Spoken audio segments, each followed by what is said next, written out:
అందరికీ నమస్కారం. తెలుగు కథల సంపుటికి స్వాగతం. నేను చెప్పే కథలు కనుక మీకు నచ్చినట్లయితే తప్పకుండా లైక్ చేసి, షేర్ చేసి, సబ్స్క్రైబ్ చేసుకోండి. పరోపకారి పాపన్న కథల్లో ఆపద్రక్షకుడు.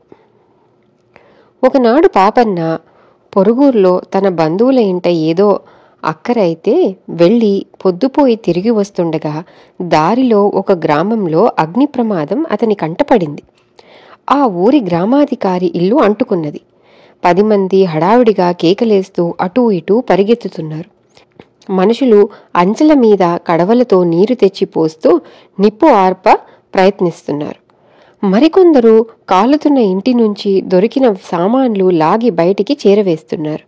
ఇంటి వెనుక భాగంలో వంటావిడ నిలబడి, అయ్యో బిడ్డ, వంటింట్లో చిక్కుకుపోయాడు, ఎవరైనా రండర్రా, వాణ్ణి బయటికి తీసుకురండర్రా అని అరుస్తున్నది. కాని ఆమె కేకలు ఒక్కరూ వినిపించుకోలేదు.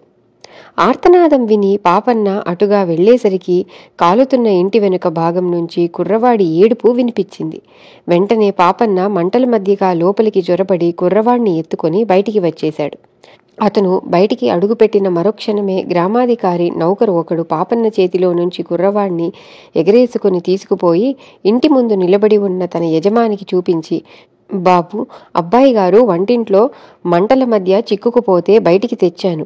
ఇంకా నయం, నేను పోయి రక్షించకపోతే బిడ్డ ఏమై ఉండెనో అన్నాడు.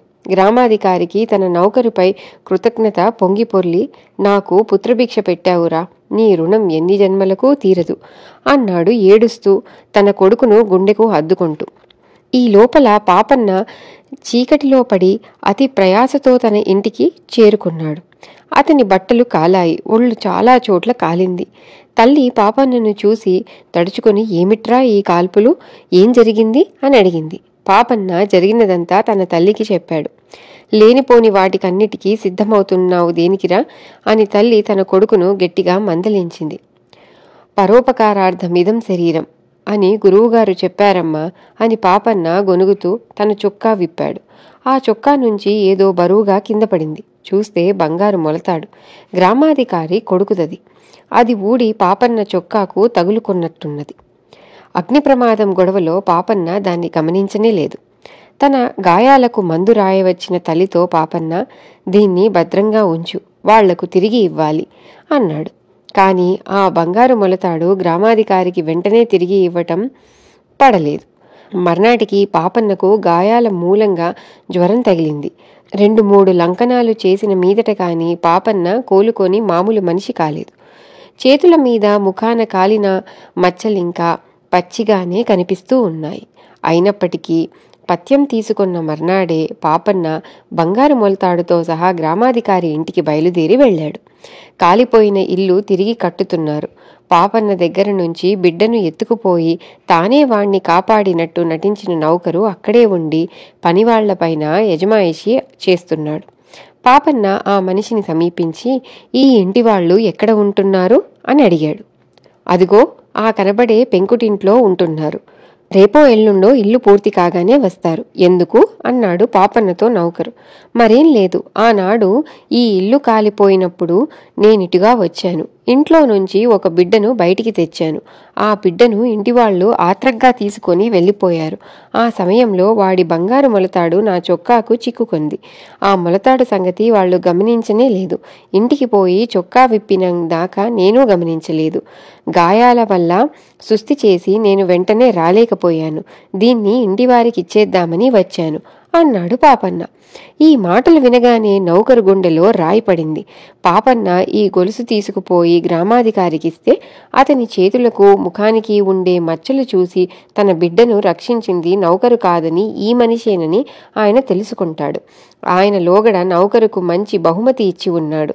ఇప్పుడు అంతకన్నా మంచి శిక్ష పడుతుంది. అందుచేత నౌకరు, దాన్ని నాకివ్వండి, నేను వారి మనిషినే అన్నాడు. ఎందుకులే, ఇంత దూరం వచ్చి నేనే ఇస్తాను, బంగారు వస్తువు కూడాను అన్నాడు పాపన్న. నౌకరు పాపన్నను అవతలికి తీసుకుపోయి, బాబు, నన్ను తమరు కాపాడాలి, నేనే బిడ్డను రక్షించినట్టు చెప్పి మా యజమాని దగ్గర బహుమానం కూడా పుచ్చుకొన్నాను. ఆ మొలతాడు కావలిస్తే మీరే ఉంచుకోండి, లేదా నాకివ్వండి. నేను వారికి ఏదో విధంగా అందజేస్తాను. అంతేగాని మీరుగా దీన్ని ఇవ్వవద్దు. మీ కాళ్ళు పట్టుకుంటాను అన్నాడు. వాడి స్థితి చూసి జాలిపడి పాపన్న బంగారు మొలతాడు వాడికిచ్చి ఇంటికి తిరిగి వచ్చాడు. నౌకరు దాన్ని తన యజమానికి ఎలా తిరిగి ఇవ్వాలో తెలియక కంసాలి వద్దకు తీసుకుపోయి కరిగించమన్నాడు. దురదృష్టవశాత్తు ఆ మొలతాడు చేసినది ఆ కంసాలే. అందుచేత అతను మొలతాడు చూస్తూనే ఫలానా వారిదని గుర్తించి గ్రామాధికారికి కబురు చేసి, బాబు, దీన్ని కరిగించమని మీ నౌకరు చేత పంపారా అని అడిగాడు. ఆ మొలతాడు పోయిందని అప్పుడే అందరూ కనుక్కొన్నారు. కానీ బిడ్డ ప్రాణం దక్కిందన్న తృప్తిలో వెధవ మొలతాడు పోతే పోయిందిలే అనుకున్నారు. తనకు పుత్రభిక్ష పెట్టినందుకు తన నౌకరే మొలతాడు కాజేసి ఇంతకాలము తన దగ్గర దాచుకున్నాడని తెలిసి గ్రామాధికారి మండిపడ్డాడు. నౌకర్ను నిలదీసి అడిగితే నిజం బయటపడింది. బిడ్డను మంటల నుంచి రక్షించిన వాడు నౌకరు కాదు, పక్క ఊరిలో ఉండే పాపన్న. గ్రామాధికారి తన నౌకరుని పనిలో నుంచి తొలగించి పాపన్న ఇంటికి వచ్చి తన బిడ్డని కాపాడినందుకు కృతజ్ఞత తెలుపుకొని పాపన్న వద్దంటున్నా వినకుండా పాపన్నకు అతని తల్లికి మంచి మంచి బట్టలు, ఇతర కానుకలు ఇచ్చి వెళ్ళిపోయాడు. ఇది కథ. తిరిగి ఇంకో పాపన్న కథతో మళ్ళీ కలుద్దాం. అంతవరకు సెలవు.